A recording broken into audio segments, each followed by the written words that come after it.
Morning Jackie. Friday tu weekend yafika. Ne nkhani ya lero ikutitengera ku England, ku Bradford. Kodi mukuziwa kuti kalekale monarchy, maufumu akale, anthu amene anali ndi maposition amphamvu kwambiri ku nyumba ya ufumu, osati mfumuyo koma anthu omugwirira ntchito apamwamba kwambiri.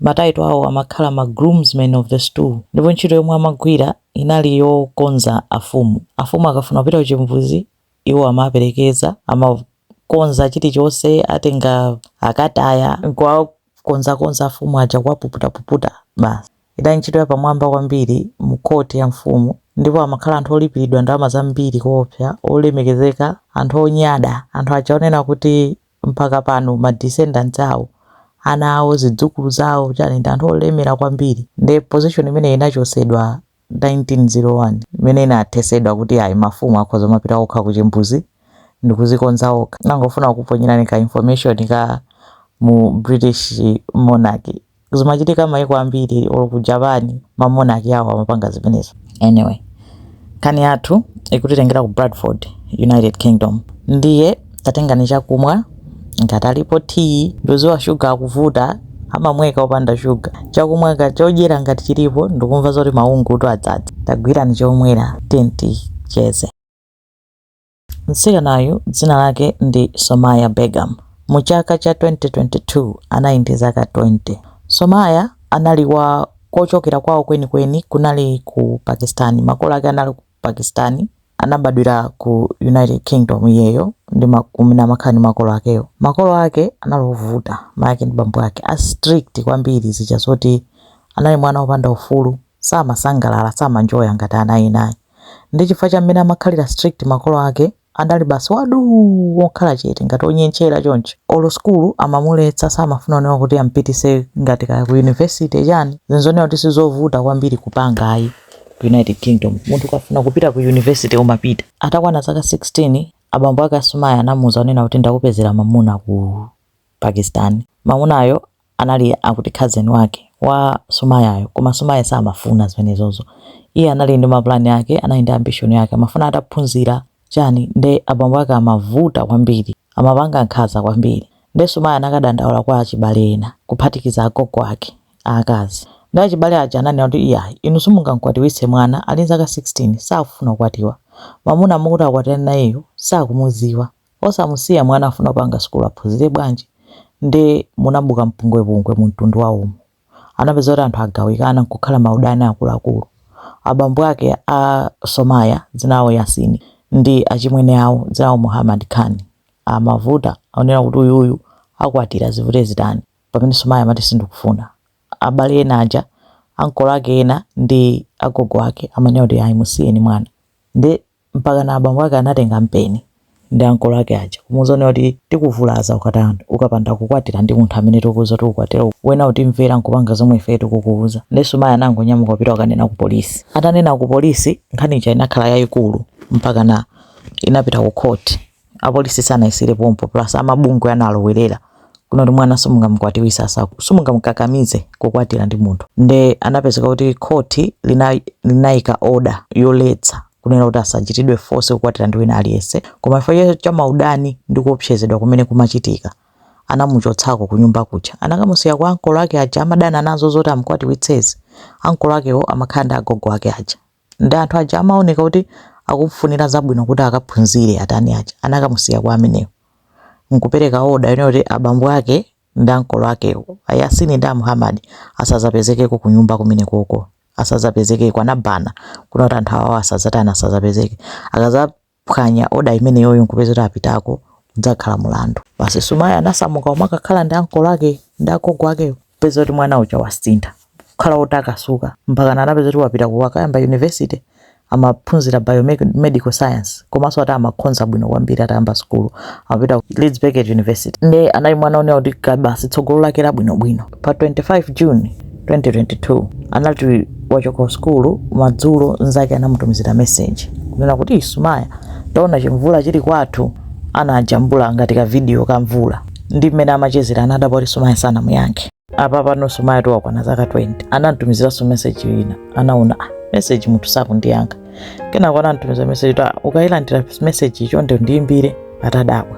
Kenako anadabwa Sumaya sana yankhe iyo. Kenako nzake uja anakafusa ankolo ake aja kuti Sumaya sawo ndiyankha bwanji ndakandifuna kumutani kumpeza. Kupeza ankolo ake asiyaso amuyankha kuti ifeso sitikumpeza Sumaya situzoti ali kuti. Takati kumuimbira phone sizi kuti ansikutheka. Ingopita ku voicemail panopo moti tayimba phone ku polisi tauza polisi kuti Sumaya situzoti wapita kuti. Imene next day pa 26 apolisi anabwera ku nyumba kuja nkuzafusa ankolo ake kuti sakhala bwanji. Ankolo ake kunena kuti Sumaya anapita ku skulu koma situzone kuti walowera kuti. Mmene ndabwera ku nyumba ndapeza ankolo ake ena aja a Muhammad osaloledwa kufika pa khomo aja ndapeza ali nyumbamo koma Sumaya kunalibe. Ndesana khalise ntangofika iwo atani achokapo. Ndi apolisi anadabwa kuti anabwera ndi kuti aphwanya oda ija abwera uzatani. Apolisi kuyesera kuyamba omamuimbira phone Sumaya phone osatheka. Kumuyang'ana osatheka. Ndi anayesirano kamba kwa imbirano a Muhammad aja kunena kuti amadzatani ku nyumbako. Ndi anayimba phone kuimba munthu sadzayankha. Ndi apolisi ananyamuka kupita kumene amakhala ankolo akewo a Muhammad. Kumene amakhala ankolo akewo ndi Muhammad Khan ndi zachula kuti akhani chizindiphwekera kwa chula akhani. Kumene amakhala akhaniko amakhala mu chicontainer trailer anayi ndi malo awo panayi ma trailer awiri ma container. Ndi amakhala mkati mwanayi kama mpando bedi chani. Anapita kumeneko anakapeza panja akusekerera ati bwanji akuti ife takhati kuimbirani phone tufuna kuchita nili chisumu kuti yankha bwanji. Ndi akuti akhani anayankha kuti ndinali busy. Ndi anatenga kuti tufuna tuchite ni question. Mumakatani ku nyumba kwa amayi anu kuonera kuti mudziwa kuti nkuletsedwa. Ndi anayankha kuti ndinagulira zipatso ndimakapatsa zipatso. Anafunsa kuti kumene kuli Sumaya mukudziwa anati sindiudziwa kumene wapita Sumaya. Ndi anafunsa kuti mumakatani inu ndinoletsedwa kupita ku nyumba kumeneko. Ndi anati ine mayi anga ndikakaniko kukagulira zipatso. Ndi panalibe nkhani yeniyeni yoti akanamangira ndi anasiya kuti atani atuluke. Apolisi nkuyamba kupitiriza musakasaka Sumaya sadzapezeka. Panalibe trace inali yonse anthu Sumaya ali kuti. Ndi pakana anabwesa mapolisi dog chani kusakasaka osampeza. Kenako anapitanso mnyumba muja momwe mmakhala Sumaya kwa ankolo ake ndi agogo ake kukayang'anitsitsa. Ndi pansi pena pake pansi pa tebulo anapeza kuti anapezapo magazi. Anatenga magazi aja kwayesa anapeza kuti ndi matcha akumatcha ndi magazi a Sumaya. Kenako pamene anayamba kuyang'ana ma CCTV kuti tione kuti munthu uja wayenda bwanji. Ndi CCTV yoyamba anapeza munthu anamuona Sumaya uja akubwera atanala kuchokera ntchito ankagwira ntchito ya caregiver akubwera usiku komaliza kuoneka Sumaya kunalo meneko anayenda kukauta kupita mnyumba koma sanaonekeso akutuluka. Ndizo madabwisa kuti munthu wanyamuka walowa mnyumba koma palibe video ina iliyonse CCTV yosonyeza kuti munthu atuluka nyumba. Ndi watuluka bwanji ndi wasowa bwanji popeza nyumba mumulibemo. Kenako anayamba kuyang'anano za akhani aja kuti nawonso amayenda bwanji. Ndi CCTV inaonesa galimoto ya akhani aja akubwera ku nyumba kuja. Kenako inaonesa galimoto ya akhani aja akuchoka. Galimoto ija inaoneka yapita ku chitrailer kwawo kuja koma ku chitrailer kwawoko anaoneka kuti anachita reverse galimoto ija kuyilowetsa mkatikati kuchita kukhanga kuti afuna kubisa china chake kuti amatulutsa zinthu koma ifa chamene zili zitseko za chikontena chawo zinachinga kumbuyo ndese zinaoneka kuti amachotsa chani galimoto kuti alowese mu trailer.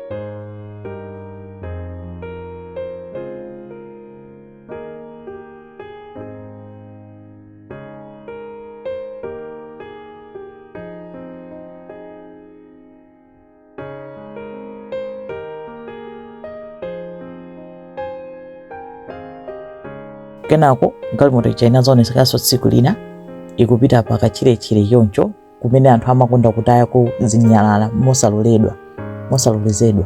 Anafika kumeneko anapeza kuti anaoneka kuti anyamula china chake ngati chikapeti chokulunga ngati kuti pakatipo pali chinthu, koma apopo anabisa sanaonetse footage imeneyo. Ndi apolisi anayamba kukayang'ana kumalo amenewo. Panali patatha masiku 11 Somaya sanampeze, and mu Juni ni nthawi yoti yotentha, kunali kutentha kwambiri ku UK. Anapeza kuti atayamba kuyandikira kumalo kumene kunalowera galimoto kuja, anayamba nokumva fungo loyipa. Ndi analidziwa fungo ndi apolisi kuti ndi fungo lanji. Kana ukazayang'ane akuona chikapeti chokulunga chomangirira, koma patadzadza zintchentche pamene pachapa pali chifungo. Nthawi imwe anayitanitsa forensics achani ozayeza ona chani, anabwera anavundukula nkhope yoyesa kuzindikirika komwe ataonongekeratu chifukwa panali patatha masiku 11 inali nthawi yayitali. Anamtenga anakamuyesa, anapeza kuti anali Somaya, komanso atamuyang'ana kumbuyoku kunsanaku anali atabayidwa ndi chitsulocho chinali chikadali pompo. Chino choti wabayidwa kunsanaku chatulukira m'mapapo. Ndesi panatenge nthawi apolisi ananyamuka anakatenganso ankolo ake aja Akhani kumango ankhasaziwika bwino, iye sinnaphe munthu sinnatani, kumakhala ngati akuchita dala delay zinthu. Kenako Akhani achaonera kuti ineyo chabwino ndimadziwa kuti iyeyo watani waphedwa, ndipo ineyo ndamtenga ndakantaya ndi ineyo. Koma asanakantaye masiku ngati 10 anali atamusunga mu chitrela mwawo. Nthawi yonse anali atambisa mu chitrela mwawomo. Kenako after masiku anamtenga kukamutaya. Apolisi atamva zimene zozo kunena kuti akuyankha kunena kuti sine ndamupha, ine ndinakangontaya, anaganizira za abambo ake a Somaya aja. Ananyamuka kuti akagwire, anapeza kuti athawa. Akwera kale ndege apita ku Pakistan, one way ticket, sanabwereso mpaka pano. Palibe chimene apolisi angachite, anathawa. Koma ankolo akewo nawonso milandu chifukwa anapezeka kuti ma CCTV ena anapeza kuti anaona ali ku shop kopangitsa kiyi. Anachita kukapangisa kiyi, anabakiwa ku nyumba kwa amayi awo aja nkukapangisa wawo wa spare. Woti akalowere nyumbamo. Komanso CCTV ina apolisi pomvetsera anamva kuti pamamveka mawu kuti amakangana ndi munthu mtsikana. Akuchita kufuwula kuti mgwireni amene mtsikanayo, kumati tsekani chitseko. Basi mawu maliza nditi amenewo. Nde anazengedwa mulandu wokupha. Anapeza kuti anawapeza olakwa, ndipo anapanga sentence to life in prison kuti azaseva minimum zaka 26 minimum. Anachita sentence mu 2023 ali ndi zaka 53. Nde akaseva minimum 26 years, akazatuluka after 26 years nde kuti azakhala ali ndi zaka 79. Nde imene ndi nkhani ya Somaya Begum. Yomvetsa chisoni kunena kuti sinziwa kuti basi nzovuta zikhulupiriro, kuti anthu ena amakhulupirira one kuti ndikakuza tu ukwatire wakuti kwene wakwatira ukapanda kundimvera ndikupha. Makolo amene kumapanga zinthu zoopsa ngati zimenezo eti nde moyo wa mwana anampanga zimenezo kuti akanathawira kuti anapanga mbali yake. Anakanena ku polisi akundipanga force. Apolisi anamuchotsapo kuika maoda chani, anthu anaibe nazo ntchito zonsezo.